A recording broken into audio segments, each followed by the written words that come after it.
Flyover, নিচে কত ময়লা। এইখানে ময়লার ভিতরে জন্ম নেয় ডেঙ্গু মশা, ম্যালেরিয়া মশা।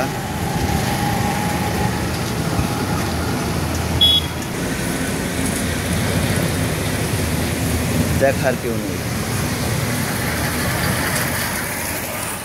শত শত মানুষ অসুস্থ হয়ে পড়ে মশার কামড়ে।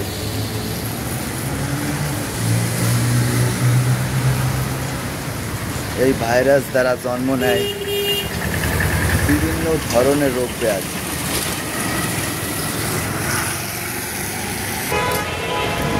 ভাবতেই শরীর শিউরে ওঠে।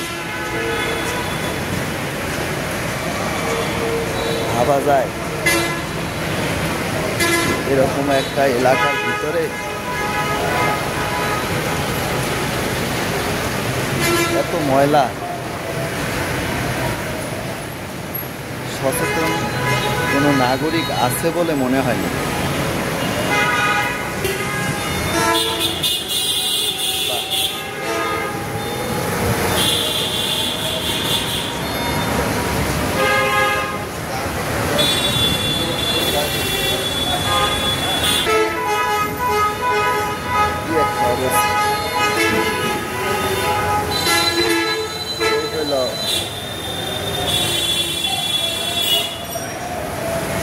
পুলিশ বক্স, আর এই হইল ময়লার কারখানা। ভাবা যায় এই যে বাজার রোড, এই রাস্তার অবস্থা, ময়লার পাহাড়, দেখার কেউ নেই।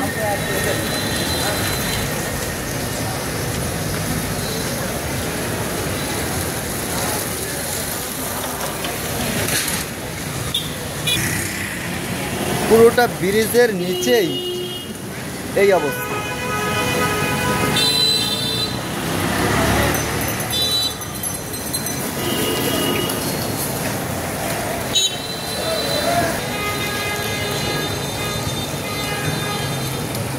বেঁচে আছি ভাবতেই অবাক লাগে।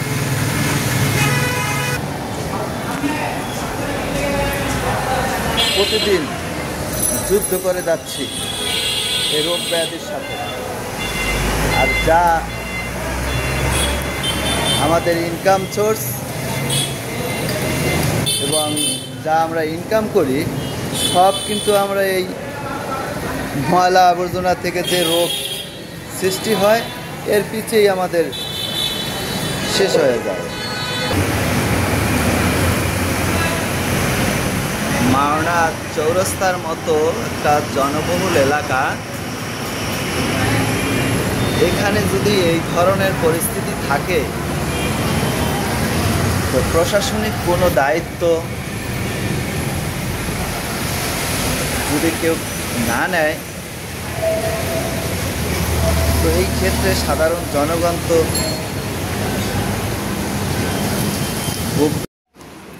এনামুল ভাই, আপনি পালস হসপিটালের এমডি, তো আমি আসছিলাম ডেইলি নিউজ 24 থেকে একটা প্রতিবেদন দিতে চাচ্ছি। আপনাদের মাওনা চৌরাস্তা ফ্লাইওভারের নিচে অনেক ময়লা, প্লাস মাওনা চৌরাস্তা এবং যে শাখা রোডগুলো আছে এর ভিতরে অনেক পানি জমানো এবং পানি ময়লা মিশে একাকার। তো এই বিষয়ের উপরে কিছু তথ্য নেওয়ার জন্য যে এই ময়লার মাধ্যমে যেসব জীবাণু জন্মায়, যেসব মশা, ডেঙ্গু এবং ম্যালেরিয়া, এই রোগীগুলা কি রকম আপনাদের এই হসপিটালে প্রভাব ফেলে?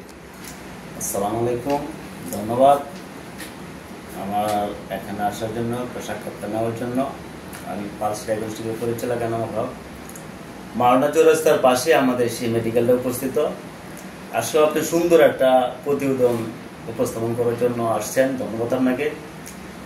যে মাওনা চৌরাস্তা আসলেও আমরা নিত্য প্রতিদিনই আমরা আসি, এখানে হাজার হাজার মানুষ চলাচল করে।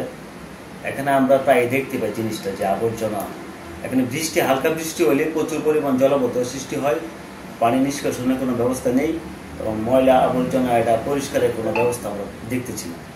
তাই এখানে উচিত। আর একটা পাশাপাশি যে আপনি কথা বলছেন যে আমাদের হসপিটালের যে প্রভাবটা কি, আসলেও জলাবদ্ধতা থেকে সৃষ্টি হয় ডেঙ্গু, কালো জ্বর, টাইফয়েড, এগুলো কিন্তু আমাশা, এগুলো কিন্তু পানিবাহিত রোগ।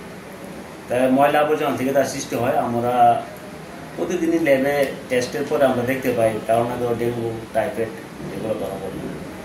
আসলেও এটা আমাদের সকলের সচেতন ব্যক্তি যারা আছে আমাদের পদক্ষেপ নেওয়া দরকার পরিষ্কারের জন্য। এবং বিশেষভাবে আমরা এই যে প্রশাসনের দৃষ্টি আকর্ষণ করছি, যারা আমাদের এই যে মাওনা চৌরাস্তার যারা ময়লা মানে আবর্জনা নেয় তাদেরকে প্রতি আমরা সুদৃষ্টি রাখবো যাতে মাওনা চৌরাস্তার ময়লা আবর্জনা পরিষ্কার করা হয়। সেই জন্য আমরা দৃঢ়ভাবে যারা সুশীল সমাজ এবং প্রশাসন আছে তাদের দৃষ্টি আকর্ষণ করছি। আচ্ছা ভাইজান, আপনাদের হসপিটালের নামটা হইল SR ইবনে সিনা।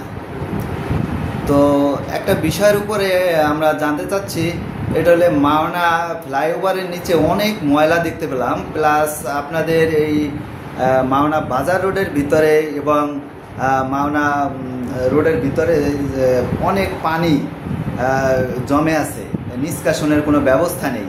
তো এই বিষয় নিয়েই আপনার কাছে কিছু জানার। তো আপনি কি মনে করেন যে এই বিষয়ে কোনো পদক্ষেপ নেওয়া উচিত কিনা? এটা আসলে অবশ্যই একটা পদক্ষেপ নেওয়া উচিত। এটা আমরা সবসময় ঊর্ধ্বতন এবং উপরে দৃষ্টি আকর্ষণ করি। এখানে মাওনা ফ্লাইওভারের নিচে এবং মাওনা বাজার রোডে অনেক জায়গায় ময়লা জমে থাকে, সেগুলো থেকে ডেঙ্গু, চিকুনগুনিয়া এবং বিভিন্ন ধরনের ভাইরাস, ম্যালেরিয়া টাইপের বিভিন্ন ভাইরাস ছড়ায়। আমাদের হাসপাতালেও অনেক রুগী আসে, সেগুলো ডেঙ্গু, আমরাও ডেঙ্গু পজিটিভ পাই এবং অনেক রুগী ম্যালেরিয়া, টাইফয়েডও পাই। এগুলো অবশ্যই পরিষ্কার পরিচ্ছন্নতা করা উচিত। আমরা এটা ঊর্ধ্বতন এবং সিটি কর্পোরেশনের প্রতি দৃষ্টি আকর্ষণ করছি, তারা যেন এগুলো অবশ্যই দেখে এবং পরিষ্কার করে, এটা আমাদের আবেদন। আচ্ছা রিয়াজ ভাই, আমি আপনার কাছে একটা তথ্য জানার জন্য আসছি। সেটা হলো মাওনা চৌরাস্তা ফ্লাইওভারের নিচে অনেক ময়লা দেখা গেল, এবং আপনাদের এই যে মাওনা চৌরাস্তাতে দেখা গেছে বৃষ্টি হইলেই সাথে সাথে প্রায় 4-5 আঙ্গুল পানি, 4-5 ইঞ্চি উপরে উঠে যায় পানি। তো ময়লা পানি সহ একাকার। এবং এই ময়লার মাধ্যমে যেসব জীবাণুগুলো জন্ম নেয় এগুলো হলো ডেঙ্গু, ম্যালেরিয়া।